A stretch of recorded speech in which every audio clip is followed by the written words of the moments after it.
Hello, I'm Daniel Webster. I'm a professor at Johns Hopkins University, and I'm co-director of the Johns Hopkins Center for Gun Violence Solutions. Happy to be part of this filibuster and to share a little bit of my own perspective.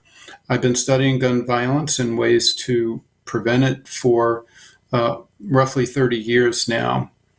And gun violence can seem as though it is inevitable and that there's nothing we can do about it. But the research that I've done, my colleagues have done at Johns Hopkins, and colleagues around the country have done, really says the opposite, that there are ways to prevent gun violence. And there are particular policies that really make a difference to lower the rate of gun violence. May not eliminate gun violence completely, but these measures can translate into many lives saved from multiple forms of gun violence. What we know from our research is that the huge gaps in our background check system really enable guns to flow into the underground market, where they're used to commit violent crimes and loss of life on a regular basis in communities all throughout the country. We know that when states address that gap, fewer guns get diverted into this underground market. We also know that the most effective way to reduce gun violence and to keep guns out of the wrong hands is to couple background checks, comprehensive background checks for all gun transfers with a licensing requirement for handgun purchasers. We've been able to demonstrate in our research that can lead to roughly a 30% reduction in both firearm homicides and firearm suicides.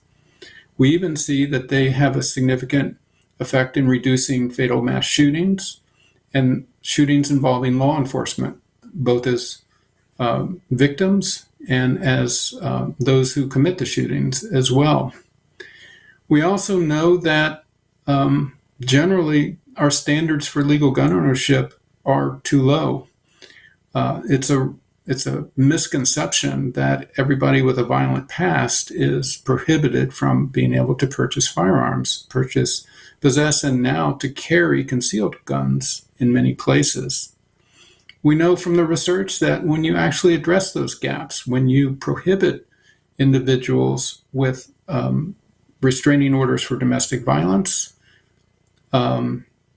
or violent misdemeanor crimes from being able to purchase and possess guns, that translates into less violence and to more lives saved. We also know that laws requiring safe storage translate into saved lives. So there are many things that Congress can do to address the huge gaps that we have in our laws. These translate into lives saved. It's been documented in our research, and it motivates us to continue to find more solutions to this enormous public health crisis that we have. I'll also just sort of conclude with really a plea that we need Congress to continue to fund research, to find answers to the best solutions to one of our biggest public health crises that we have.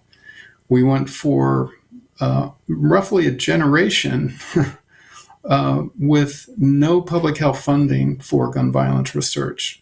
Thankfully, that started to change, so we need to continue that.